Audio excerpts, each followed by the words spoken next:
Saudações a todas e todos. Estamos iniciando mais uma entrevista do projeto Histórias de Vida, Educação e Ciências, um projeto de extensão da Faculdade de Educação da Universidade Federal do Rio Grande do Sul. E com muita alegria, hoje eu recebo o professor Eberton, da Universidade Federal do Paraná. Seja bem-vindo, muito obrigado pela participação. Bom dia a todos, eu que agradeço, Carlos. Quero, antemão, já parabenizar pelo projeto, por essa iniciativa, né? Buscar as histórias de vida, entender quem são os pesquisadores na área de ensino, na área de educação e ciências, e poder fazer essa publicização, né, que é extremamente necessária e importante no momento atual. Bom, a satisfação é toda nossa de receber. E, bom, vamos iniciar, então, com as duas perguntas principais, né, da entrevista. A primeira delas é a seguinte: como a sua história de vida influenciou a sua escolha profissional pelo magistério e a sua área de trabalho? E a segunda pergunta é a seguinte: conte um pouco de sua trajetória acadêmica, formação, graduação, pós-graduação, enfim, e como foi chegar até aqui.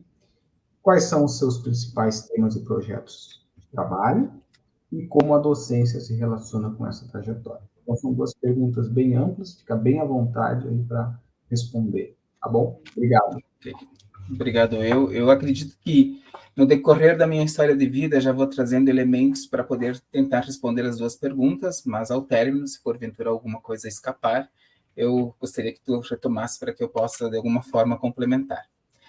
Bem, então, a minha história de vida, ela inicia, né, em Ibiraiaras, município no interior do estado do Rio Grande do Sul.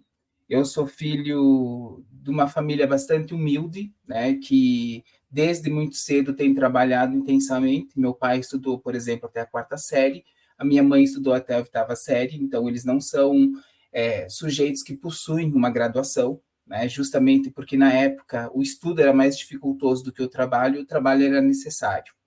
Então, eu venho de Ibiraiaras, né, dessa realidade, desse contexto, e desde muito cedo eu comecei a trabalhar junto com os meus pais e, ao mesmo tempo, estudar. Ibiraiaras, como eu disse anteriormente, é um município extremamente pequeno, tem cerca de 8.000 habitantes e 4.000 habitantes estão no interior de Ibiraiaras, então a cidade é muito pequena mesmo, tanto é que tem apenas uma única escola estadual, né, e tem uma escola que ela é municipal.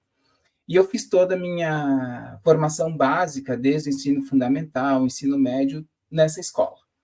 E eu lembro que na 3ª série houve a presença de uma estagiária, e ela veio, né, na escola e teve aquela pergunta que é de praxe, né? O que vamos ser quando crescer? O que você quer ser quando crescer? E eu lembro que desde aquela época eu queria ser professor. Então, o meu intuito sempre foi ser professor. Eu não sabia que eu seria futuramente professor de química e muito menos que entraria na área de ensino de química, né? Isso tudo foi se constituindo com o passar do tempo. Mas eu sempre almejei fazer uma graduação, trabalhar na área da licenciatura, justamente porque o trabalho em que eu estava na época, que eu trabalhava junto com o meu pai, não era uma coisa que me agradava. O meu pai, ele foi caminhoneiro, quando eu nasci ele passou a ser autônomo, então ele começou a ser comerciante, e todo esse processo no comércio exigia mão de obra. Então, o meu pai, por exemplo, ele comprava feijão do pessoal do interior e enviava para centros, né? A mesma coisa com a batata, porque Ibiraiaras é a terra da batata. Então, se comprava batata, a gente lavava a batata e enviava a batata. E o meu trabalho era esse, então eu estudava ou à tarde ou de manhã, e no turno inverso eu ajudava o meu pai. E eu não gostava desse trabalho braçal, né? Não era uma coisa que me apetecia, como contrário do meu irmão, né? Que o meu irmão mais velho, ele é 10 meses mais velho que eu, o Adam, ele já gostava desse trabalho, tanto é que hoje ele está nesse ramo trabalhando com o meu pai. Enfim, e aí, na década de 1990, nós passamos por N dificuldades, e eu acredito que essas dificuldades me fizeram perceber que eu precisava, primeiro, estudar, ter um trabalho fixo, nesse trabalho fixo, ter uma renda, guardar essa renda para quando ser velho, ter dinheiro para alguma coisa. Ver como a cultura, a história acaba influenciando muito na percepção que a gente tem sobre aquilo que vai, de uma certa forma, nortear o futuro, né? Enfim, e aí eu comecei a pensar sobre essa prática de ser professor. Então, eu estudei todo o meu ensino fundamental, meu ensino médio nessa escola, e o meu objetivo era trabalhar nessa escola. Quando eu cheguei no terceiro ano, e o meu objetivo era sempre ser professor de arte, eu fiz o teste vocacional, e deu 100% arte. Só que eu olhei para o histórico dos professores que estavam nessa escola onde eu gostaria de trabalhar e vi que a professora de arte não iria se aposentar tão cedo, né? Ela era uma professora que recém tinha chegado, então ela ficaria um bom tempo ali e não teria vaga para mim nessa escola. E aí eu olhei para os demais professores e vi que o professor de química, que não era professor de química, era pedagogo, mas que até então ele estava trabalhando como professor de química, porque não existia na época, seria a pessoa que tão cedo iria se aposentar e que talvez eu poderia ocupar o lugar dele. É chocante, mas isso é uma realidade porque, veja, como eu sou natural de Ibiraiaras, os meus pais eles não tiveram uma formação, para mim a realidade era Ibiraiaras. Eu ia estudar, ia trabalhar em Ibiraiaras, ia viver em Ibiraiaras, né? Tanto é que eu nem almejava ir, por exemplo, para Porto Alegre, fazer curso na URGS ou algo do gênero. Isso estava fora do meu contexto, né? Tanto é que, na época, a gente estudava em Ibiraiaras e fazia graduação em Passo Fundo. Tinha ônibus que ia, né? Ia às 5:30 da tarde, voltava à meia-noite, e esse trajeto era diário. Então, a grande maioria da população de Ibiraiaras que almejava fazer uma graduação, um curso superior, ia para Passo Fundo, né? Na Universidade de Passo Fundo, onde eu fiz a licenciatura. Enfim, eu olhei para esse histórico de professores e me deparei que o professor de química seria aquele que iria se aposentar e eu poderia ocupar o lugar dele. E aí eu fui fazer química. Não que eu não gostasse de química, eu tive uma atração um pouco mais significativa pela química do terceiro ano, que é a química orgânica, né? Diferente do primeiro e do segundo ano. E fiz o vestibular, fui aprovado no vestibular e comecei então a cursar. Na época, eu lembro que eu não consegui uma bolsa, e aí eu comecei, a Universidade de Passo Fundo, ela é uma universidade comunitária, mas isso em 2004, a graduação, ela custava em torno de R$ 800, então era muito pesado para mim, né? E a nossa história de vida não é assim, de exorbitante economicamente falando, né? E aí a gente começou a trabalhar, enfim, eu trabalhava também para conseguir pagar a mensalidade e fazer a minha graduação de Química. E isso foram 2 anos. Quando eu cheguei no quarto ano, no terceiro ano, no quinto semestre, eu não tinha mais condições de me manter trabalhando, pagando a graduação e seguindo. E aí eu entrei em contato com o pessoal da universidade que eu precisaria de uma bolsa, porque para a licenciatura existia bolsa social na época, que era uma bolsa de 50%. E aí eu escrevi um e-mail, enviei em forma de carta para o pessoal, eles me chamaram para fazer uma entrevista, e eu fui aprovado. E aí eu consegui uma bolsa de 50%, então eu me mantive no curso até o término do curso. Nesse processo todo de 4 anos, eu fazia os 20 créditos semanais, e apesar de, com muita dificuldade, eu não reprovei, justamente porque se eu reprovasse, eu teria que pagar novamente a cadeira. E isso estava fora do meu pensamento, não teria condições, né? E eu lembro também que quando eu cheguei nessa virada do quarto semestre para o quinto semestre, o meu pai me pediu o que de fato eu estava fazendo, né? O que eu seria. E aí eu disse para ele que eu seria professor. E aí foi um desgosto total, porque ele não queria que eu fosse professor, né? Ele queria que eu mudasse o curso da licenciatura para o curso de Direito. E aí eu disse para ele que não, que eu desde cedo almejava ser professor e eu tinha essa intenção. Enfim, eu finalizei o curso na graduação, isso em 2010, e aí desde o primeiro semestre, no curso de Química na UPF, incentivava na licenciatura práticas pedagógicas, então a relação com a didática, com a pedagogia, com o ser professor, é estimulado, ou era estimulado, desde o primeiro semestre no curso da licenciatura em Química de Passo Fundo, e isso ia até o 10º semestre, né? Até o 8º semestre, porque lá são 4 anos só, o curso de licenciatura em Química. Então, eu tive uma relação muito forte com a área de ensino, com a área pedagógica propriamente dita, da formação do professor. Concluí em 2010 a minha licenciatura e, de imediato, eu já busquei fazer um mestrado, né? Porque durante a graduação, eu acredito que era uma pós-graduanda, ela foi até a nossa sala. Veja, eu não tinha conhecimento de nada sobre o que é pós-graduação, o que era a graduação, estava fazendo o curso na época, e ela aplicou uma pesquisa, que normalmente nós da área de ensino fazemos, e essa pesquisa solicitava o que a gente almejava depois da graduação. E eu coloquei lá que eu gostaria de ser doutor, porque a grande maioria dos meus professores eram doutores, mas eu não sabia a ideia do que significava um doutorado ou do que significava um mestrado. E aí, chegando ao término da graduação, eu fui fazer pesquisa sobre isso, averiguei que o curso de mestrado era um curso que você fazia após a graduação, né, para lograr o título de mestre, que você se especializava dentro de uma determinada área de química, e eu fiz todo o processo seletivo na Universidade Federal de Uberlândia. Todavia, né, devido a esse meu histórico de vida, antes de ir até Uberlândia para fazer o processo seletivo, eu encaminhei uma carta por uma professora lá do PPGQ, Programa de Pós-Graduação em Química, para fazer na área de Físico-Química. E ela me respondeu positivamente essa carta, disse que se eu fosse aprovado no processo seletivo, ela iria me orientar, e eu peguei e fui, né? Fui lá, fiz o processo seletivo, isso tudo antes da formatura que aconteceu em janeiro. Então, ali entre dezembro e 19 de janeiro, eu fiz todo esse processo na Federal de Uberlândia. Na época, eu ia de ônibus, né? Levava 24 horas para chegar até lá. Mas eu fiz todo o processo seletivo, então teve a prova, teve a entrevista e tudo mais, e eu fui aprovado. Então, em 2010, eu peguei e fui a Uberlândia fazer o meu mestrado na área de Físico-Química. Chegando lá, eu fui lá, me apresentei à professora, disse, olha, eu fui aprovado, vim aqui conversar contigo, nós conversamos por e-mail e tal, e ela estava passando por alguns problemas pessoais, e ela me disse que não havia separado um cristal para que eu pudesse sintetizar, mas que era para eu voltar em uma semana para conversar com ela. Então, você pensa, a minha história de vida, quando ela fala, volto em uma semana, dado que eu estava pagando aluguel num apartamento, né, sozinho, um gringo, eu pensei, não, eu não posso perder tempo. Eu vou procurar uma outra pessoa que possa me orientar, né? Porque eu corria também o risco de voltar em uma semana e ela ainda não ter resolvido questões pessoais e eu ficar ali. Então, eu fui atrás do professor que havia aberto vagas para a área de ensino, dado o meu histórico na graduação e a minha aproximação com a questão do ensino, e eu busquei o professor Helder Eterno da Silveira, que ele havia aberto vagas, e, se eu não estou enganado, as possíveis orientandas dele não haviam passado nesse processo seletivo. Então, ele tinha a vaga aberta, eu conversei com ele, expliquei a minha situação, ele pediu que eu enviasse a ele um projeto que eu havia escrito para que ele pudesse ler e analisar se haveria ou não um casamento. Eu enviei para ele esse projeto, no dia seguinte eu fui lá, conversei com ele e a gente começou um casamento, então, de fazer uma investigação. E aí, todo o meu mestrado se deu em cima da área de ensino de Química, dentro do programa de pós-graduação em Química.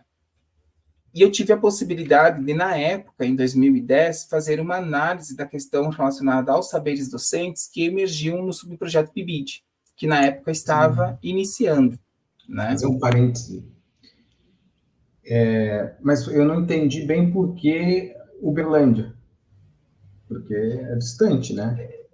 Sim, eu analisei e foi um dos primeiros processos seletivos que estavam acontecendo. Se eu não estou enganado, era final de dezembro. Né? E aí eu olhei porque, por exemplo, o URGS jamais seria um espaço para mim. Né? Pelo menos era o que eu imaginava na época. E aí, dentre todos os campos que eu analisei, enfim, as universidades, Uberlândia estava com o processo seletivo aberto. E aí eu pensei, vou fazer lá em Uberlândia. E aí eu fui para Uberlândia. Porque, como eu comentei anteriormente, da onde eu vim, jamais imaginava que eu poderia entrar na URGS. Né, o que acontece posteriormente, mas até então era algo muito distante. E aí eu não sei se essa distância era justamente porque haviam comentários de que era difícil e tudo mais, ou se ao mesmo tempo haviam comentários de que eu não seria capaz de, né? Mas, enfim, alguma coisa marcou e que eu jamais conseguiria entrar na Universidade Federal do Rio Grande do Sul, e por isso eu fui tentar fazer o teste nesse processo seletivo em Uberlândia. Então, eu fui para lá, e acabei sendo aprovado lá e permaneci lá. Tanto é que eu não fiz em outro lugar, porque como eu já havia sido aprovado lá, eu pensei em ficar por lá mesmo, né? E aí, junto com o professor Helder, a gente investigou a questão dos saberes docentes no subprojeto PIBID. Então, eu acompanhei, em 2011, 2010, né, todo o percurso de como o PIBID atuava, tinha as orientações semanais, os alunos iam à escola, todo aquele desenho que nós temos conhecimento de como funciona o projeto, eu acompanhei os PIBIDianos e nesse acompanhamento, posteriormente, eu fiz algumas entrevistas para poder fazer essa análise relacionada aos saberes docentes E utilizei como principal teórico Tardif. E aí toda a minha análise se deu em cima disso. Eu fiquei em 2010 o ano todo lá, em Uberlândia. Eu coletei todos os meus dados, eu fiz as minhas entrevistas, eu escrevi a minha pesquisa e eu fiz todas as disciplinas. Como chegou no final de 2010 e eu já estava com todo o material e os créditos finalizados, eu conversei com o Helder e voltei ao Rio Grande do Sul. E aí eu não precisei ficar 2 anos lá, até porque eu não teria condições de ficar 2 anos pagando, né, o aluguel. Veja como o dinheiro vai permeando toda a minha história de vida, né? E aí em 2010, finalzinho dele, eu volto ao Rio Grande do Sul, e eu começo, então, a analisar os meus dados, e aí todo esse processo de análise e discussão eu fiz em casa. Eu voltei a morar com os meus pais, e início de 2011, a Secretaria de Educação do Estado do Rio Grande do Sul entrou em contato comigo, pedindo se eu gostaria de assumir as aulas de Química na Escola Antônio Stella, lá em Ibiraiaras. Então, como eu acredito que a diretora sabia que eu estava voltando, eu era formado em Química, talvez ela tenha conversado com a coordenadoria e abriu-se esse espaço para que eu pudesse atuar em escolas, né? E aí eu comecei a atuar na escola que eu almejava desde o início, que era em Ibiraiaras.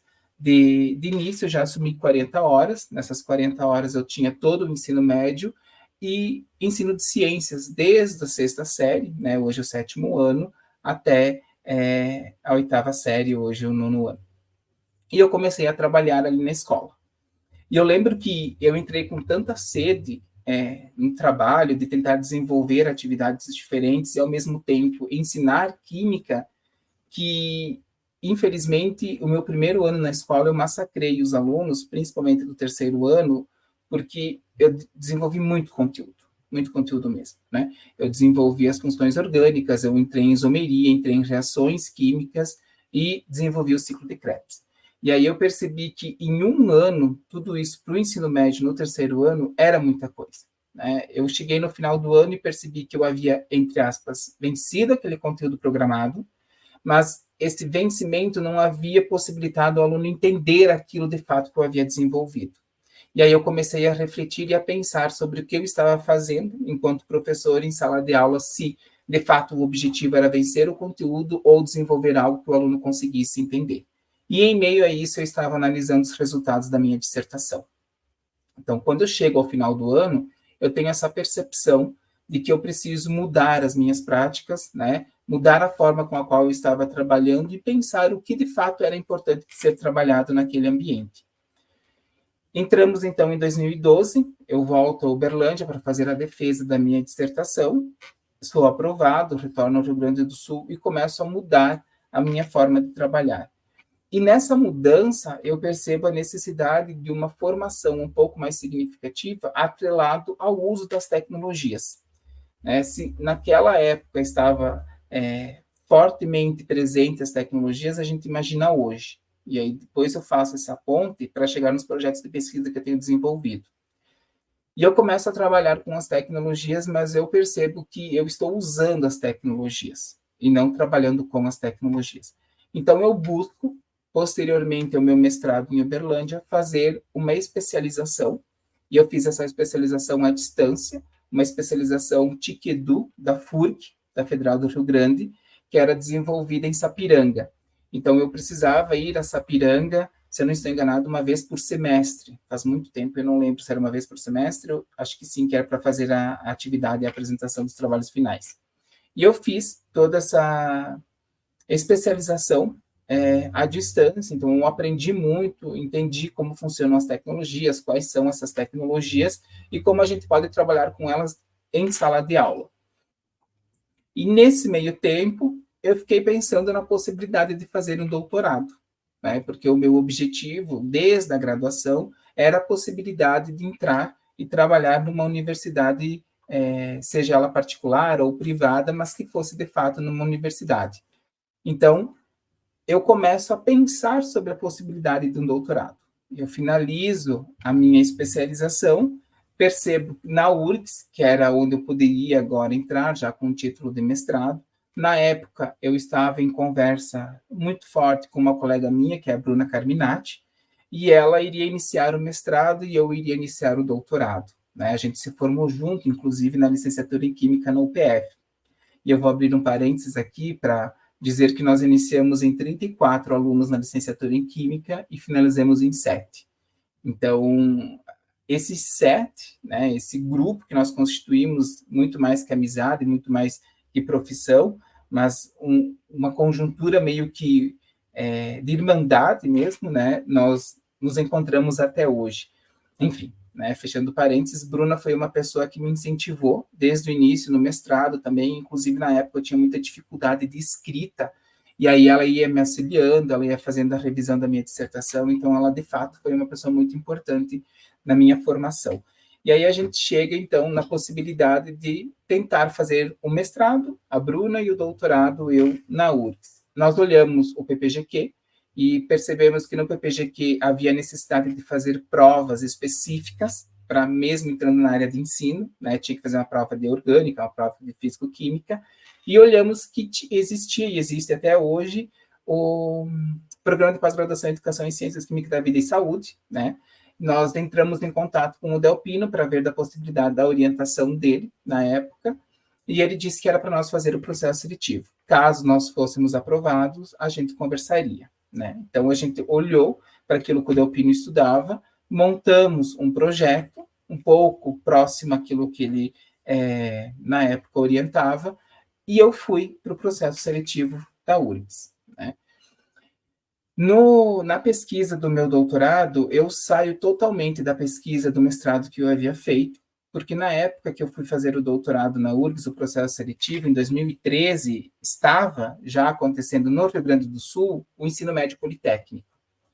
E eu penso em pesquisar alguma coisa relacionada ao ensino médio politécnico. Então, eu organizo um projeto em cima disso, como é algo que está surgindo, acredito que é algo que deva ser pesquisado, eu elaboro esse projeto e faço o processo seletivo, sou aprovado, e aí depois eu comecei a conversar com o professor Delpino, a gente organiza, inclusive, a tese em formas de artigos, e eu começo a perceber que há muita coisa no ensino médio politécnico e eu tento, de alguma forma, adentrar em diferentes campos. Então, a minha tese, por exemplo, ela é um pouco extensa, mas ela tem partes distintas de análise no sentido de eu investigo a colaboratividade, eu investigo seminários integrados, que é a disciplina que surge com o novo ensino médio politécnico, eu investigo as tecnologias, porque é algo que já vem da minha especialização, e ao mesmo tempo eu trabalho em sala de aula, eu investigo a avaliação, e tem mais um item que eu acabo investigando, agora não lembro qual é, mas eu lembro que são 5 itens que eu investigo tudo dentro da minha tese, relacionado ao ensino médio politécnico. Então, eu acabo aprendendo muito sobre essas questões e questões que eu estou desenvolvendo em sala de aula. Na época, eu trabalhava 40 horas e, ao mesmo tempo, fazia meu doutorado. Foi extremamente sofrido, foi extremamente doloroso, porque eu trabalhava em Ibiraiaras e as disciplinas que eu cursava eram em Porto Alegre. Então, eu lembro que eu trabalhava, e a diretora da escola, na época, ela foi muito parceira para conseguir organizar a logística dos períodos para que eu pudesse dar aula segunda, terça e quarta.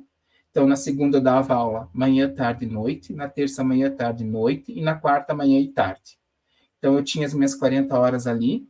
Chegava na quarta-feira à noite, eu pegava um ônibus que vinha de Joaçaba, passava por Ibiraiaras, pegava o ônibus a 1h da manhã, chegava em Porto Alegre às 6h30, às vezes às 7h da manhã, e cursava a disciplina na quinta-feira de manhã, na quinta-feira à tarde e na sexta-feira de manhã. E aí depois eu retornava para Ibiraiaras. E esse foi o movimento que eu fiz no decorrer, se eu não estou enganado, de 1 ano. E, ao mesmo tempo, durante as minhas atividades na escola, eu estava constituindo os dados da minha pesquisa. Então, foi bastante satisfatório, porque, ao mesmo tempo que eu analisava algo que acontecia sobre o ensino médio politécnico, eu analisava a minha própria prática. Foi cansativo ir e vir, mas eu acredito que valeu muito a pena. E esse exercício funcionou por 2 anos e meio, que eu acabei defendendo a minha tese em 2 anos e meio para poder fechar esse ciclo. Bem, eu fechei esse ciclo, né, e trabalhando em Ibiraiaras. Então, em 2015, eu estava ainda na educação básica, eu já estava como doutor, e dentro desse período, muitos questionamentos, né, o porquê que eu queria fazer doutorado, por que eu corria tanto assim, por que eu gostava tanto de escrever, por que eu fazia tantos questionários. E o engraçado é que essas perguntas, elas não eram no sentido investigativo, mas no sentido de, por que você faz isso? Não precisa, você já está trabalhando, né, já está aqui na escola, enfim. Então, eram mais perguntas no sentido de que talvez não seja interessante fazer, do que, de fato, façam, como é que funciona e tudo mais. Mas eu vi, ao mesmo tempo, que, na medida em que eu fazia o meu doutorado e, ao mesmo tempo, fazia as minhas pesquisas, eu podia compartilhar com aquele grupo de alunos com os quais eu trabalhava os momentos e o que acontecia depois de uma graduação e o porquê que era importante uma graduação. Então, talvez aquele incentivo que eu não tive, né, a falta de conhecimento ou talvez a falta de informação, eu passava para os meus alunos. E eu acho que isso foi bastante enriquecedor, porque a grande maioria, creio eu, foram fazer graduação. Hoje, ainda, eu recebo alguns relatos de mães que os alunos estão fazendo mestrado, estão fazendo doutorado, talvez algo que estava fora da realidade de Ibiraiaras. Não digo que fui eu quem fez essa mudança, né, porque as informações elas acabam sendo maximizadas com as tecnologias agora, todo mundo está conseguindo ter acesso, mas talvez um incentivo, um pontapé, né? Eu lembro também que, se eu não estou enganado, acho que fui um dos primeiros a fazer Química licenciatura em Ibiraiaras, né? Eu lembro que teve mais 2 meninas que fizeram Química, mas elas fizeram bacharel e hoje elas não trabalham na área. E depois que eu comecei a atuar na escola, 3 alunos foram fazer Química. Então, isso para mim é muito motivacional, né? É algo muito de motivação mesmo, porque eu consegui, além de incentivar pessoas a fazerem graduação de Química, né? Inclusive, alguns já estão trabalhando na área, teve licenciatura e teve bacharel. Mas, enfim, aí eu finalizo meu doutorado, continuo trabalhando na escola, e em 2016 houve a oportunidade de um processo seletivo que aconteceu na UBRA, na Universidade Luterana do Brasil. Porque, veja bem, até o momento eu havia feito mestrado, doutorado, especialização, tudo na área de ensino. E o que eu estava trabalhando era química. Né? Claro que eu mudei totalmente a forma de como eu trabalhar química na educação básica e que química eu trabalho na educação básica. Né? Tanto é que eu lembro que dentro de seminários integrados, por exemplo, a gente conseguia fazer a relação com o tubérculo, com a plantio da batata, relacionando a química, os agrotóxicos, coisas que eu não fiz no primeiro ano que eu cheguei. Foi química propriamente dita, de uma certa forma.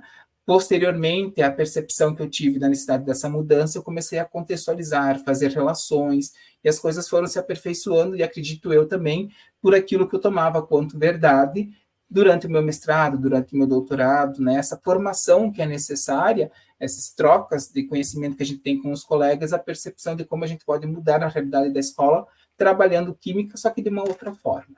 Né? E aí, em 2016, a UBRA abriu um processo seletivo para professor na área de ensino, e eu fui fazer esse processo seletivo. Lembro também que, na época, a prova com a qual eu realizei abordava a questão do ensino de química para a cinética química. Então, teve a parte teórica e depois a parte prática. E na parte prática eu levei experimentos.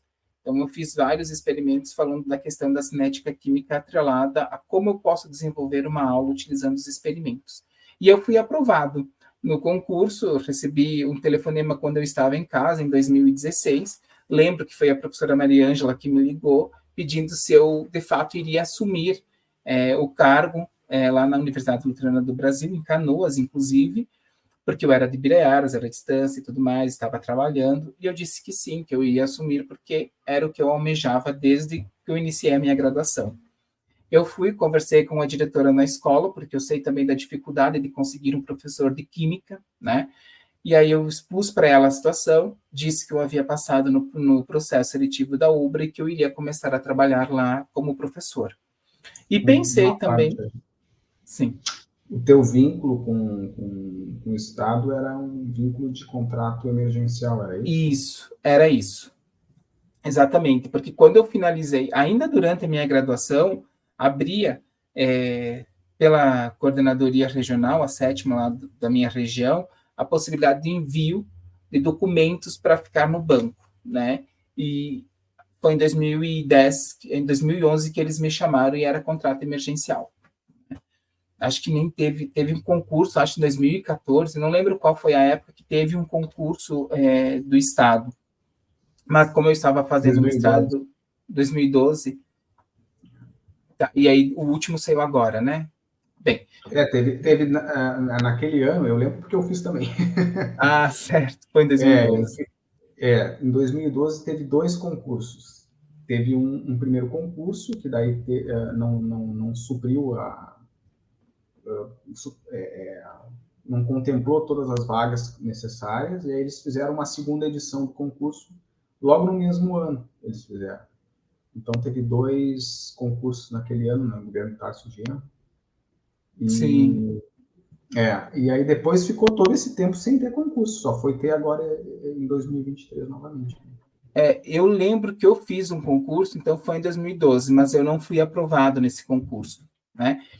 E aí eu fiquei como contrato emergencial, mas algo, agora eu vou abrir um parênteses, né? Algo que é bem diferente do Rio Grande do Sul, por exemplo, aqui no estado do Paraná, que chega no final do ano, aqui os contratados, eles são, entre aspas, desligados, né? E eles são religados num novo processo seletivo lá no mês de fevereiro, no início das aulas, o que não acontece no Rio Grande do Sul, né? Apesar de o contratado não ter um plano de carreira, ele permanece. Eu acho que isso é uma coisa positiva que existe, né? Apesar de que sou totalmente contra essa impossibilidade de concursos, que foi o que aconteceu ali, né? De 2012, quase 10 anos depois, teve um concurso. Mas, enfim. E aí eu fiz o processo seletivo na Ubra, acabei sendo aprovado e comecei a trabalhar na Ubra. Então, eu me desligo da escola onde eu estudava trabalhava até então e começo a morar em São Leopoldo, que é uma cidade muito próxima à Ubra, e eu sou chamado para trabalhar numa escola estadual lá em São Leopoldo também. Então, eu começo a trabalhar na Ubra e, ao mesmo tempo, eu continuo na educação básica. Então, o meu histórico na educação básica vai de 2011 a 2019. Eu só me desligo quando eu venho para cá, para a Federal do Paraná, né? E aí, na Ubra, é que eu, de fato, tive o contato com disciplinas relacionadas ao ensino. Então, eram 4 estágios, 1 e 2 estágios teóricos, onde nós trabalhávamos em sala, 4 horas semanais, e os outros 2 estágios eram os estágios de prática docência, que os alunos iam até as escolas, e nós tínhamos encontros mensais para poder conversar, refletir sobre o que eles estavam desenvolvendo. E foi ali que eu comecei a trabalhar aquilo que, de fato, eu havia me especializado, tanto no mestrado quanto no doutorado e na especialização. E eu fui me constituindo um professor ali, percebendo as necessidades de mudança na formação de professores. Até então, eu não havia trabalhado com a formação de professores. E dentre a formação de professores, a gente começa a trabalhar também as questões relacionadas ao ensino-aprendizagem, já que os alunos iriam para a prática pedagógica em sala de aula. E a gente começa a trabalhar vários elementos dentro das disciplinas e eu começo a entender, de fato, quem é o professor Everton nesse momento. Eu começo a colocar em prática as minhas especificidades enquanto especialização. E aí eu fico trabalhando na Ubra, aí eu comecei a incentivar os alunos a trabalharem relacionados ao livro didático, várias outras pesquisas. Então, os alunos eles começam a desenvolver habilidades de escrita, de argumentação, né? Eu não sei se até então isso era feito, mas eu começo a incentivar os alunos. E aí a gente adentra no PIBIT também na Ubra, então a gente começa a produzir relatos, a gente começa a ir para eventos, e aí começa esse movimento todo na Ubra, né? Algo que me marcou muito foi a passagem pela Ubra, mesmo que tenha sido apenas em 4 anos, porque o calor humano lá era muito forte. Né? Os alunos que estudavam na Ubra, eles realmente demarcavam aquilo que eu fazia enquanto aluno de graduação. Eles trabalhavam o dia todo e à noite eles vinham para a aula. Né? E aí eles vinham cansados, mas mesmo cansados, eles tinham aquele desejo, aquela vontade. Então as coisas fluíam facilmente. E isso, de uma certa forma, me motivava muito a permanecer enquanto professor e, ao mesmo tempo, poder orientá-los em diferentes pesquisas. Tanto é que na Ubra eu abro um leque em que as pesquisas são desenvolvidas a partir do interesse dos alunos. Então, por exemplo, o aluno vai fazer a prática docência dele, que é o estágio 3, na época, né? E ele queria investigar algo relacionado à alfabetização científica. Então, eu orientava sobre a alfabetização científica. Eu queria falar sobre os saberes docentes. Então, eu orientava sobre os saberes docentes. Porque o produto final do estágio 3 era a produção de um relatório. da prática pedagógica deles em sala. E esse relatório deveria estar vinculado a uma temática. Então, eles escolhiam temáticas distintas e eu orientava nessas distintas temáticas. Então, o leque de orientação ele era muito amplo. E isso permeou toda a minha permanência na UBRA. Né? Então, eu não tinha, por exemplo, um nicho único de pesquisa. Eu vou falar sobre saberes docentes e vou estudar DIF. Isso não acontecia, porque eu deixava os alunos decidirem sobre o que eles queriam pesquisar, e até hoje eu defendo essa ideia de que o aluno precisa ter interesse por aquilo que ele vai investigar para que, de fato, a investigação aconteça, e nessa investigação o conhecimento possa emergir. Tanto é que, na época, né, em conversa com o Delpino, porque apesar de a nossa relação enquanto orientador orientando finalizar em 2015, a gente manteve parcerias de produção, né? E eu iniciei o meu pós-doc com o Delpino ali na URGS, no programa de pós-graduação, e nesse pós-doc a gente pensa na constituição da formação de professores a partir de rodas de conversa. E essas rodas de conversas aconteceriam na UBRA. E a coisa não vingou, sabe? A ideia do projeto em si não vingou justamente porque os alunos não tinham tempo para que a gente pudesse sentar e conversar, porque eles trabalhavam. Mas eu percebi que as atividades fluíam quando eles produziam pesquisas a partir dos próprios interesses. Então, junto com o Delpino, a gente constitui uma metodologia de ensino que a gente chama de DICUMBA, Desenvolvimento Cognitivo Universal Bilateral da Aprendizagem, que advém dessa realidade. Então, o aluno, ele acaba pesquisando algo do seu próprio interesse e nessa pesquisa você tem uma relação com a química para que ele possa aprender química. Então, a pesquisa, ela não é enfatizada no direcionamento do professor, mas o professor faz o direcionamento a partir do interesse do aluno. Depois, mais para frente, eu conto que é um projeto de pesquisa que eu tenho desenvolvido aqui. E a gente começa a trabalhar sobre a metodologia de Kumbá. Então, enquanto eu estava na UBRA, trabalhando, incentivando os alunos, ao mesmo tempo, eu fazia o meu pós-doc.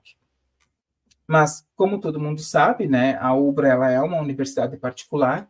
Infelizmente, no final de 2018, virada para 2019, ela sofre muito com a questão econômica e houve uma demissão em massa de professores, né? Acho que saiu na mídia, todo mundo tem esse conhecimento. E nesse período, uma das professoras que era da Química e trabalhava no programa de pós-graduação em Ensino de Ciências e Matemática, o PPG-SIM, ela é demitida. Então, no PPG-SIM, eles ficam sem um professor formado em Química. Então, na virada de 2018 para 2019, eles me convidam para eu fazer parte do corpo docente do PPG-SIM. Então, eu começo a trabalhar no programa de pós-graduação, isso em 2019. Mas aí, eu começo a orientar 2 alunas de mestrado, mas mesmo assim, aquela aflição de que a qualquer momento eu poderia ser demitido estava em mim, sabe, me permeando. E desde a minha história de vida, né, se a gente recordar, eu tinha sempre muito medo de ficar sem um emprego, né?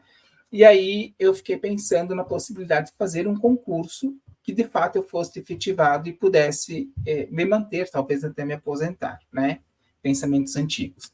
E aí há a possibilidade de fazer aqui no Paraná, aqui em Curitiba, e eu sempre gostei de Curitiba porque em 2008, quando eu estava na graduação em Química, na UPF, nós viemos para o ENEC, o Encontro Nacional de Ensino de Química, e ele aconteceu aqui em Curitiba.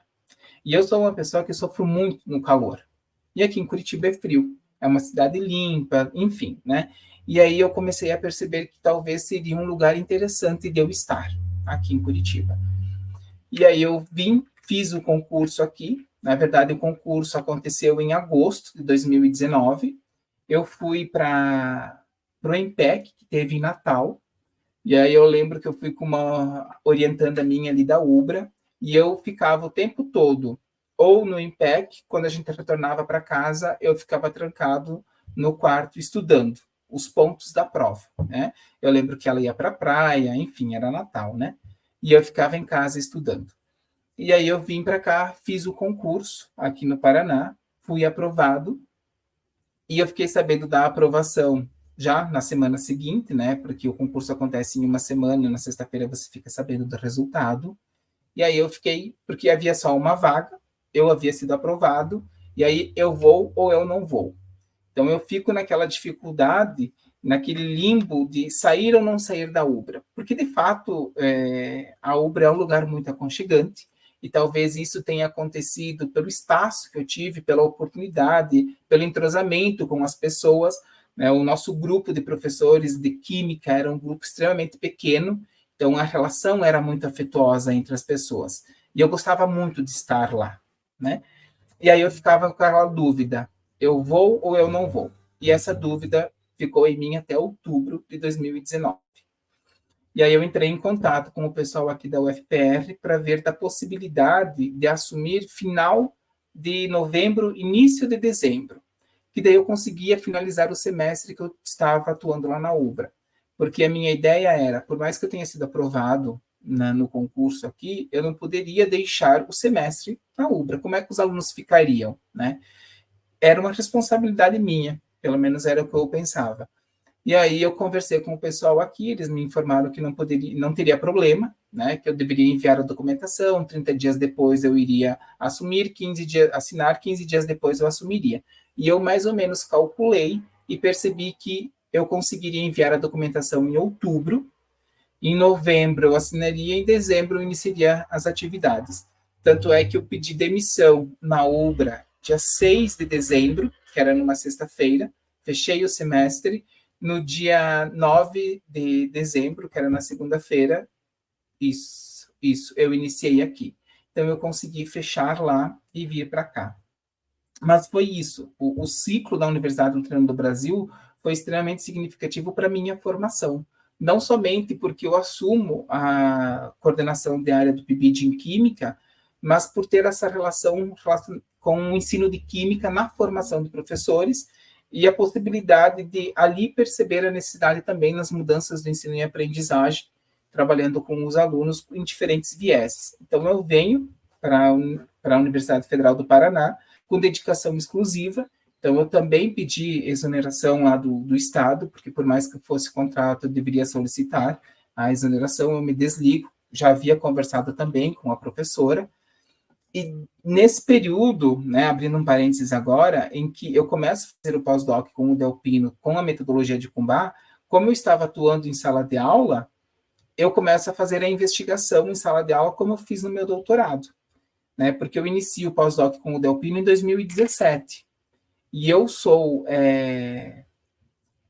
inserido no PPG-Sim em 2019, e foi em 2019 que eu não consegui mais desenvolver atividades de pesquisa na educação básica, mas eu continuei dando aula, eu reduzi a minha carga horária. Tá? Então, eu trabalhava, por exemplo, de manhã na escola, tarde e noite na UBRA.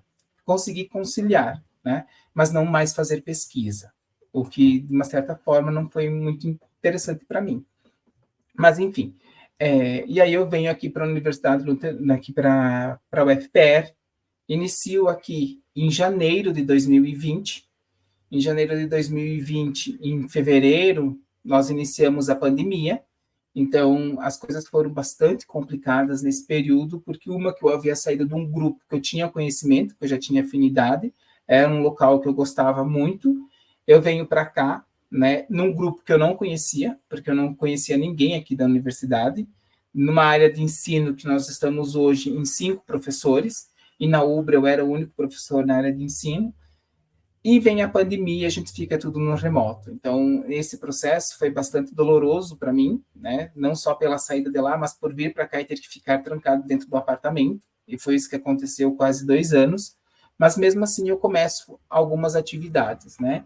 E um toque que eu recebi de um colega foi, tenta funelar as pesquisas, não fica muito aberto, né? Foi o que ele me disse, demarca um campo de estudo e começa a pesquisar sobre isso, porque ele me disse que olhou o meu currículo e viu que as pesquisas eram bem, não distantes, né? Mas não havia uma relação muito forte num determinado teórico. Então, eu começo, né? Eu mudo todo o meu know-how de pesquisa e eu começo a investigar aqui o conhecimento pedagógico do conteúdo, o PCK.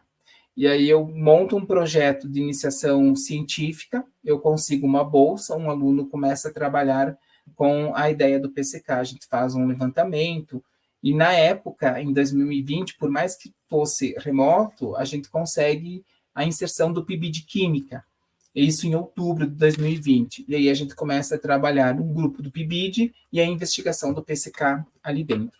E, ao mesmo tempo, eu começo a trabalhar com a metodologia de Cumbá, que foi o projeto de pesquisa que eu passei no processo seletivo aqui, e eu começo a fazer essa investigação. Então, enquanto um aluno de iniciação científica analisa o PCK nos PIBIdianos, os PIBIdianos aplicam na educação básica a metodologia de Cumbá, que é a metodologia de ensino-aprendizagem.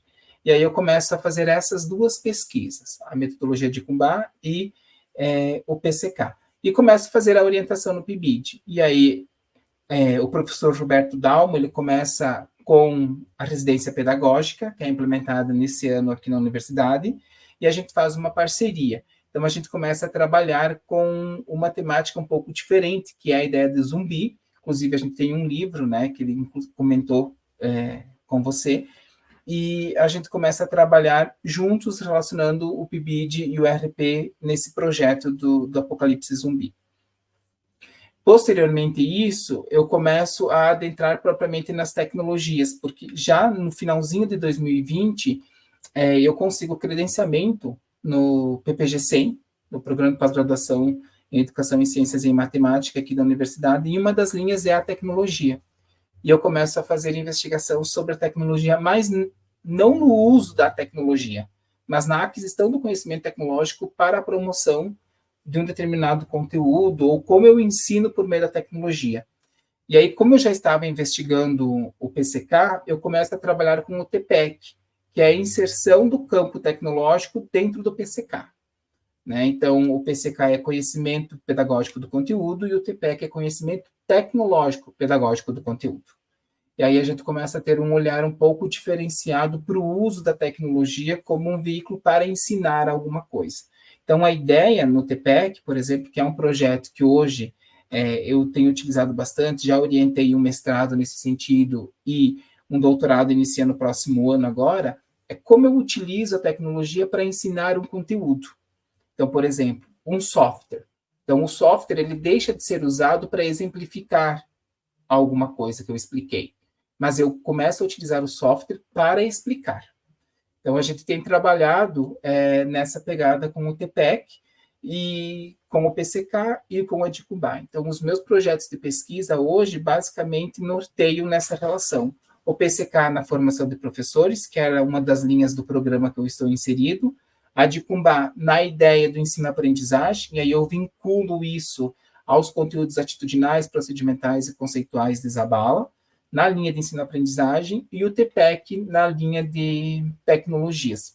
E, ao mesmo tempo, eu estou também no programa de mestrado profissional em rede, né, o PROFIC, aqui na universidade, que eu trabalho na linha de tecnologias. Mas, enfim, em 2020, em 2020, nós tivemos um grande grupo de professores que são credenciados ao PPG-CM. Em 2021, precisa iniciar uma nova coordenação, e aí quem assume a coordenação é um professor da matemática e um professor das ciências. Na matemática entrou a professora Elisângela Campos, e nas ciências entrou o professor Everton Midin. Eu entrei como vice-coordenador. E aí, em agosto desse ano, a professora Elisângela ela teve alguns problemas pessoais de saúde, né? Acho que resquícios ainda da pandemia, que afetou muita gente, e eu assumi a coordenação.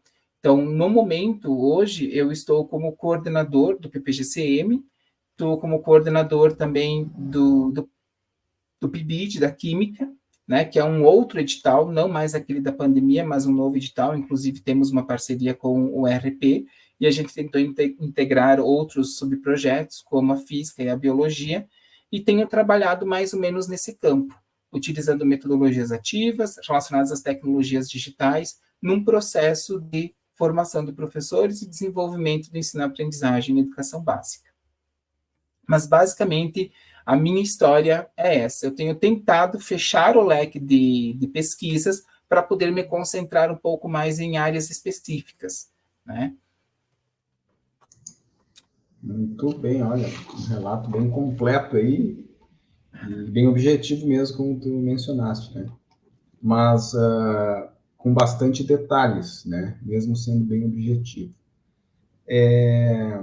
O que eu queria ainda te perguntar, e aproveitando essa tua vivência bastante múltipla, né, transitando entre educação básica, educação superior, eu entendo bem essa transição. Eu, particularmente, também trabalhei bastante tempo na educação básica, né, e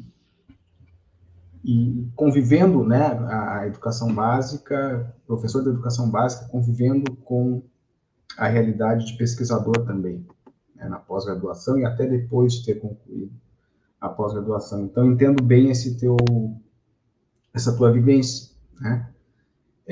Mas te pergunto assim, esse olhar então múltiplo que tu tens, até pela tua história de vida e profissional, como é que tu enxerga hoje o trabalho do professor da educação básica? No sentido, não no sentido especificamente do ensino da aprendizagem, mas no sentido das condições de trabalho, das condições de carreira, né, até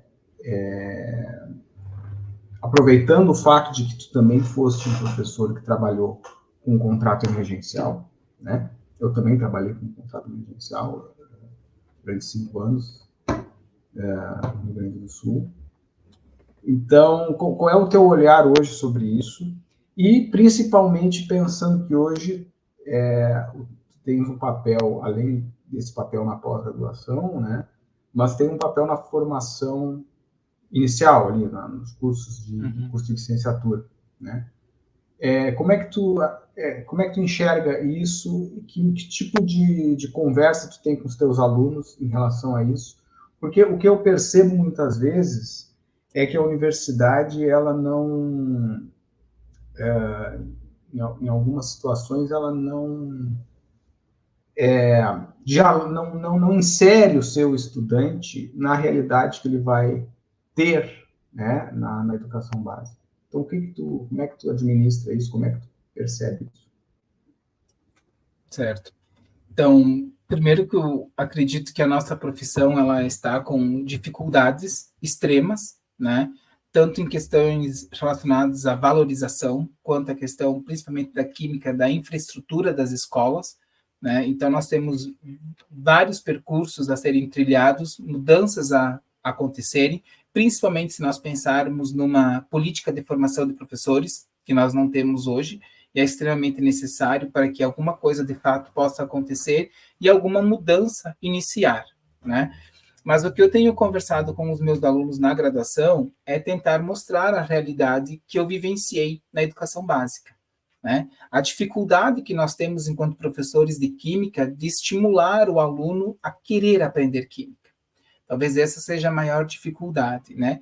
E a necessidade de não deixar as coisas, por exemplo, ficarem mornas, né? Eu lembro que quando eu trabalhava na educação básica, tinha alunos que tinham interesse e tinham alunos que não tinham interesse. Mas eu não posso deixar aquele aluno que não tem interesse não fazer nada, ficar sentado no canto sem se mexer, né? Porque hoje existe um discurso muito forte, apesar dele ser verdadeiro, de que chega ao final do ano todo mundo tem que passar. E isso acontece, né? A gente sabe que tem a recuperação da recuperação da recuperação. Então, a gente começa a perceber a desvalorização do professor, da própria profissão professor, nesse momento. Mas eu tenho conversado com os meus alunos da necessidade de nós pensarmos em estratégias para estimular o aluno. A gente precisa estimular o sujeito, né? Eu sei que para estimular a gente precisa ser estimulado. E muitos professores que estão há muito tempo na escola perderam esse estímulo, esse desejo, e a gente precisa reacender. Temos que pensar como reacender esse desejo no professor, para que ele possa acender uma chama no aluno e estimulá-lo à aprendizagem, né? Por que eu falo isso? Eu comento com os meus alunos sobre o que eu passei, comento com eles também a relação de como funciona uma escola, né? A necessidade de, primeiro, tentar buscar a união dentro da escola, porque eu passei em 2 escolas e percebi que a união entre os professores não era tão significativa quanto deveria ser para que a classe pudesse ser unida, né? A necessidade de estar sempre buscando uma formação, não necessariamente relacionada ao conteúdo de química, porque, por exemplo, o professor que é formado em química, ele tem uma formação extremamente densa. Ele chega na sala de aula de educação básica, essa densidade, ela some, porque a gente precisa desenvolver o superficial. Aquilo que eu fiz no meu primeiro ano de profissão professor, eu não posso mais repetir. E eu tento conversar com os meus alunos para que eles percebam isso. A gente precisa conhecer a realidade e a gente precisa, nessa realidade, desenvolver um conteúdo que seja plausível. Mas eu também entendo que existe a necessidade de alguns alunos fazerem vestibular, então eles precisam ter um conhecimento para que eles possam, no mínimo, lograr satisfação no vestibular. Pelo menos são as discussões que nós temos tendo, né? De um lado, se defende a ideia de desenvolver aquilo que é interessante para o aluno de uma forma diferente, para que ele tenha uma compreensão. De um lado, se defende desenvolver o conteúdo com intensidade para que ele seja aprovado no vestibular. Mas eu entendo também que nem todos os alunos vão fazer vestibular. Mas a gente tem discutido e refletido sobre isso, que é um dos percalços da nossa profissão. Como atuar em sala de aula para que o aluno, ao término, tenha logrado uma satisfação, não apenas da construção do conhecimento, mas também que aquele que quer ser aprovado no vestibular consiga, né? Tenho comentado com eles também sobre essa falta de concursos, né? Essa falta da possibilidade do professor ter uma carreira, e eu acho que a gente só vai conseguir mudar isso se tivermos uma política de formação, uma política que, de fato, assegure aos professores os direitos que eles têm, porque, veja, nós temos direito, o piso salarial, né? E isso não é pago. Então, a gente percebe que nós temos direito, mas eles não estão sendo colocados em prática. Quando a gente faz uma paralisação para buscar o que é nosso por direito, nós somos muito criticados. Entende? Então, acho que existe uma necessidade muito forte de uma sensibilização também social sobre a profissão professor. A profissão professor, e eu não chamo de educador, porque não é esse o nosso papel, e isso precisa ficar extremamente claro, de que nós somos professores e estamos ali para construir um determinado conhecimento com o sujeito. Nós não estamos ali para educar os sujeitos. Então, acho que a sociedade também precisa ter uma reorganização do conceito do que é ser professor. E nós, pelo menos é o que eu penso e defendo, né? Nós temos que começar a rejeitar esses conceitos de que nós somos educadores, que nós temos que ensinar os alunos ao respeito e tudo mais. Não é esse o nosso papel, porque nós não somos formados para isso, né? Por mais que nós, enquanto professores, temos uma sensibilização sobre isso, o nosso processo é outro. Acho que esses elementos da educação, né, de formar, como o aluno se comportar e tudo mais, não competem a nós, professores. Talvez a gente tenha, ao longo da história, assumido tantas responsabilidades que hoje, se a gente não faz aquilo que a sociedade solicita, ela nos critica, ela não nos apoia, né?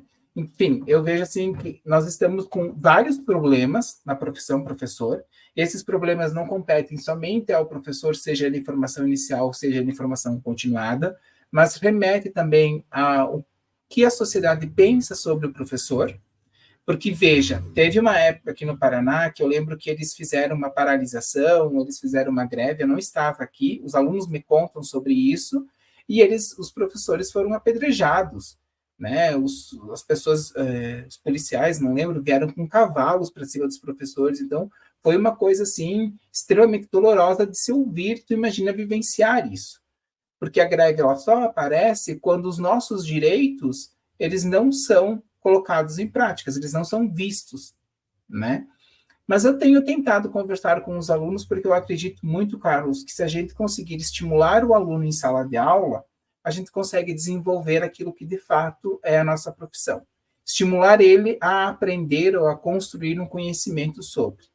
Em contrapartida, a gente precisa trabalhar enquanto comunidade de professores. Talvez construir uma rede, muito mais do que trocar informações, saber o que um está fazendo, como isso pode chegar à minha escola e tudo mais, mas a união ela é necessária, né? Eu lembro, inclusive, que quando eu estava em Ibiraiaras, a gente também fazia greve, e nem todos os professores faziam a greve. Então, falta uma certa união na profissão professor para que talvez os nossos direitos, e que são direitos, sejam colocados em práticas, que a sociedade possa nos ouvir. né, e entender o que a gente faz. Não sei se eu respondi a sua pergunta, ou se eu Respondeu, sim. viajei mais, mas são alguns gargalos, sabe, que nós temos que começar a pensar como resolver essa situação. Porque nós temos feito, enquanto programa de pós-graduação, inúmeras pesquisas. E essas pesquisas, elas nos trazem resultados positivos, né? Seja na formação de professores, seja nos processos de ensino-aprendizagem, mas e a profissão em si? Né? O que a sociedade, por exemplo, pensa e por que esse conceito que a sociedade tem enquanto professor foi se construindo ao longo da história? Como que a gente pode mudar essa concepção social que se tem sobre o professor? Como que a gente pode constituir uma política pública que, de fato, venha ao encontro da necessidade do professor dentro da sala de aula? Porque, veja, aqui no Paraná, as coisas estão, assim, virando. O que isso significa? Eles estão aí com uma plataformização, né? Eles têm um Educatron em sala de aula, o professor, todas as aulas precisa utilizar a tecnologia, então os alunos estão cansados, porque a tecnologia tem se tornado tradicional, né? Eles têm aula prontas para os professores, então tem a televisão, o Educatron em sala de aula, o professor pega lá a aula que está pronta e o professor desenvolve essa aula. Tá, mas e a autonomia do professor? Fica onde? Entende? Chega no final do ano, o professor é jogado na rua como se não fosse ninguém. E aí ele precisa passar por um novo processo seletivo para que em fevereiro ele possa ser contratado. Então, além de não ter um plano de carreira, chega ao final do ano, ele automaticamente é desligado. Então, ele não tem décimo, ele não tem férias, ele não tem aquilo que é direito. Mas não sei se tu tem esse dado aí, o percentual de professores que são contratados dessa forma. Falando da rede estadual, provavelmente. Isso, a rede estadual. Aqui no Paraná, todos são contratados desta forma, né, que é diferente do Rio Grande do Sul. Não tem ninguém que seja quadro efetivo do... Não. Quem é PSS, que é o contrato, chega no final do ano e ele é desligado. Ele não é efetivado, entre aspas, né, como acontece no Rio Grande do Sul, que você permanece. Na escola em Ibiraiaras, onde eu trabalhava, tinha uma professora que estava com contrato há mais de 25 anos. Sim. O que não acontece aqui, né? O que eu te perguntei é se existe um contingente de professores, um quadro de carreira dos professores do estado do Paraná que seja efetivo. Tem algum quadro que seja efetivo ou todos são contratados temporariamente? Não. Aqueles que fazem o concurso e são aprovados no concurso, eles são efetivados. Aí eles têm um plano de carreira. Certo, né? certo. Agora, só que o concurso é algo milagroso, como acontece no Rio Grande do Sul, né? Nós tivemos o último concurso aqui e relatos de que o concurso foi muito mais no sentido de mostrar ao professor que ele não é capaz do que, de fato, efetivar o professor. Então, por exemplo, se precisa de 10 mil vagas, abre um concurso para 3 mil vagas. Entende? E esse concurso, sei lá, 1.000 vagas são preenchidas, exato. Porque o concurso é muito difícil, entende? Então, se tem brincado muito com isso. Se abre um concurso com menos vagas do que é o necessário para mostrar à sociedade que há um número mínimo de professores, né? O concurso já é produzido numa forma de mostrar que os professores não são capazes de serem aprovados. Então, isso tudo acaba desmotivando, por exemplo, o aluno da licenciatura que futuramente busca ser um professor de educação básica, enfim, né? O que eu tenho feito é incentivar os meus alunos a vivenciarem a educação básica. Eu acho que isso é extremamente importante, não só para a constituição de habilidades e competências em relação à profissão, mas para conhecer como funciona a escola, né? Construir um vínculo, mas, ao mesmo tempo, fazerem mestrado, fazerem doutorado e buscarem universidades. Porque, por mais que nós também não tenhamos, assim, aquela autonomia na universidade, né, mas é totalmente diferente da educação básica. Isso que eu ia te perguntar, em relação à evasão, né, na licenciatura em Química, não sei se tu trabalha em alguma outra, né, porque aqui nós estamos com uma evasão que é histórica, né, nos cursos de licenciatura em Química, em Física, enfim, é uma evasão que existe já há bastante tempo. Mas, claro que nesse momento, me parece que ela foi maior, né, nos últimos anos. Como é que está essa situação e o que vocês fazem para tentar enfrentar isso, né? Porque acredito eu que, como aqui, esse processo ele não é um processo com um fator só, né? São vários fatores que acabam contribuindo. Então, aqui, além da evasão, nós não temos nem o preenchimento do número de vagas disponibilizadas no vestibular. Né? Nós temos aqui duas entradas. A entrada na licenciatura é no turno, então a gente abre, por exemplo, 40 vagas, a gente não consegue preencher 50%. E se preenche 50% com o passar do tempo, eles vão mudando de curso ou desistindo. E nós temos a segunda entrada, que é no diurno. Então, o aluno faz o vestibular, ele entra em Química no diurno, ele cursa 4 semestres, do 4º semestre para o 5º semestre, ele tem que fazer uma opção, se ele muda para a licenciatura ou se ele permanece no bacharel. Né? Então, essas são as nossas duas entradas. A entrada do diurno é quase que uma raridade quando um aluno escolhe ir para a licenciatura. A grande maioria fica no bacharel.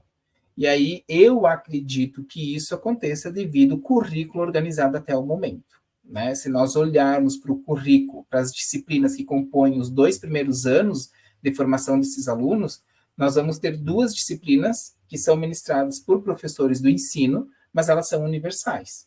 Tipo, História da Química. Eles não têm um contato com o ensino de Química, com a pedagogia da Química. Eles não têm esse contato. Eles têm muito mais contato com professores da Química aplicada, né, do bacharel, o que eu acredito que acaba influenciando eles a permanecerem no bacharel. Até porque esses alunos só vão conhecer os professores da área de ensino quando eles optarem pela licenciatura ou eles buscarem quem são os professores que podem dar aula na licenciatura para eles. Tanto é que são mínimos os alunos do diurno que fazem iniciação científica com os professores da área de ensino. Então, esse é um problema que nós temos, a estrutura do curso. No noturno, né, nós temos o problema de não preencher as vagas, então sempre sobra vagas, e também a dificuldade que os alunos têm de trabalhar o dia todo e permanecer. E existem outros vários fatores, né? Eu acredito que, por exemplo, a forma com a qual o professor em sala de aula incentiva o sujeito a permanecer, a forma com a qual o professor ministra o conteúdo, acho que tudo isso, a relação do professor e do aluno em sala de aula, faz com que ou ele acabe evadindo, desistindo, trocando de curso, ou que ele permaneça. Então, existem vários fatores, e eu acredito que um desses fatores, uma variável, é o professor, a ação do professor em sala de aula. Né? Eu acredito muito nisso. O que nós temos feito para tentar reverter esse desenho que nós estamos encontrando? Na feira, por exemplo, existem aquelas feiras de profissões das escolas, nós estamos indo, incentivando os alunos, mostrando o curso de Química, da licenciatura, nós estamos desenvolvendo, dentro do PIBID, um trabalho para que os alunos consigam ir à sala de aula, perceber a sala de aula enquanto contexto de profissão, para que eles possam, no 4º semestre, escolher a licenciatura, ao invés de permanecerem no bacharel, né? Nós temos feito um movimento de, quando os alunos estão no 4º semestre, divulgar a licenciatura em Química, né? O pessoal da área de ensino tem feito isso, e temos tentado puxar alunos que estão até o 4º semestre, né? Nesses 2 anos, os calouros, a conhecerem quais são os projetos da área de ensino. A gente tem feito essa divulgação dentro do departamento. Então, são ações que nós temos feito. Nós também tentamos mudar um pouco o currículo, porque antes, as 2 disciplinas que eram ministradas por professores de ensino eram no 1º semestre. Então, é lógico que o aluno, quando chega lá no 4º semestre, no 2º ano, ele nem vai lembrar quem são os professores. Então, a gente fez uma alteração, jogou uma disciplina do 1º semestre para o 4º, para que lá no 4º semestre a gente demarque novamente isso. Porque o que estava acontecendo? O aluno que não fizesse a opção pela licenciatura, e ele não se colocasse, ele permaneceria no bacharel. E aí a área de ensino conversou com a coordenação de haver a necessidade de o aluno ter que escolher. ou ele vai querer ficar com a licenciatura, ou ele vai querer ficar com o bacharel. Então, é um movimento que nós temos feito internamente na universidade para tentar mostrar para esses alunos que a área da licenciatura também é uma área de profissão.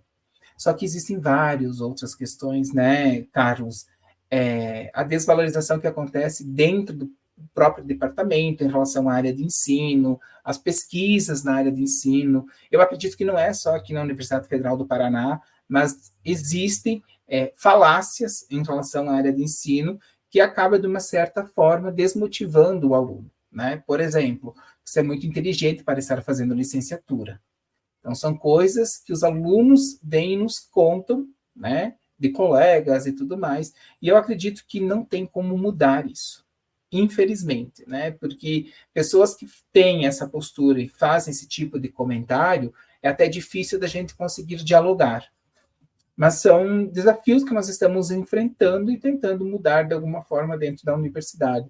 Por isso que a gente tem incentivado muito os programas de formação, principalmente o PIBID, que abre espaço para que esses alunos que não têm até 50% do curso, que são aqueles alunos que escolhem a química diurno, trabalhar nesse sentido. Então, eles vão semanalmente para a escola, a gente planeja atividades, aplicam as atividades, e aí nós temos 3 escolas parceiras que nos possibilitam que eles desenvolvam as atividades em sala de aula e não somente acompanhem as supervisoras, porque a ideia é que eles possam sentir esse calor de estar em sala de aula, conversando com os alunos, desenvolvendo um conteúdo, para tentar ver se a gente muda esse cenário. Mas, assim, não é algo só daqui, eu acho que é algo que tem permeado o Brasil todo. Acho que não é só curso de licenciatura, a procura pelas universidades pós-pandemia diminuiu muito, né? E aí, como reverter esse processo, que é o que está me deixando bastante encabulado, de como fazer isso, né? Não só para a licenciatura, mas a busca por um curso superior, né? A possibilidade de fazer uma graduação. Acho que falta isso também. Eu venho, né, de Ibiraiaras, onde a gente era extremamente pouco incentivado a fazer um curso de graduação, e eu acho que a gente precisa incentivar as pessoas, além de um curso de graduação, fazer um curso de pós-graduação. Há essa possibilidade e todo mundo é capaz, né? E, então, é mais ou menos nesse sentido. Bom, parabéns aí pelo trabalho, pela história aí tão rica. Agradeço demais o tempo disponibilizado aqui para o projeto, para essa entrevista. E fica aberto aí algum comentário a mais. Eu quero primeiro agradecer o espaço, né, para poder contar um pouco da minha história de vida. A gente sabe que existem vários detalhes em meio àquilo que acontece e o porquê que isso acontece e o porquê ele é moldado a partir desses detalhes, né? Mas eu acho que algo que eu queria deixar aqui é que o professor busque essa união, extremamente importante, por mais dificultosa que seja, buscar a união entre pares, dentro de uma própria escola, dentro de um contexto, dentro de uma sociedade, é preciso fazer isso, e, ao mesmo tempo, buscar formação, né? Não somente formação relacionada àquilo que a gente desenvolve, mas informações, para ter um know-how, assim, de conhecimento exacerbado, para poder utilizar isso em sala de aula e motivar o aluno. É importante não parar, né? Ler, principalmente escrever. Então, são habilidades que fazem parte da formação do professor, e a formação, né, docente, ela não termina, ela é contínua. Então, a gente vai se constituindo professor na medida em que a gente vai desenvolvendo as atividades, as práticas. Por isso que é importante sempre estar em formação. Buscar cursos, né, cursos à distância, cursos gratuitos, ler um artigo, já é um processo formativo. Então, isso é extremamente importante, não só para quem já é professor há muito tempo, mas para quem também está iniciando ou almeja ser um professor. Ler algo relacionado à área é importante. Mais uma vez, eu agradeço o espaço, Carlos. E mais uma vez eu agradeço a tua participação, foi muito bom. Tá bom? Valeu, obrigado. A gente se encontra por aí e continua dialogando. Nos encontramos. Leo, obrigado, Carlos. Fique bem. Valeu, igualmente. Tchau, tchau. Tchau, tchau.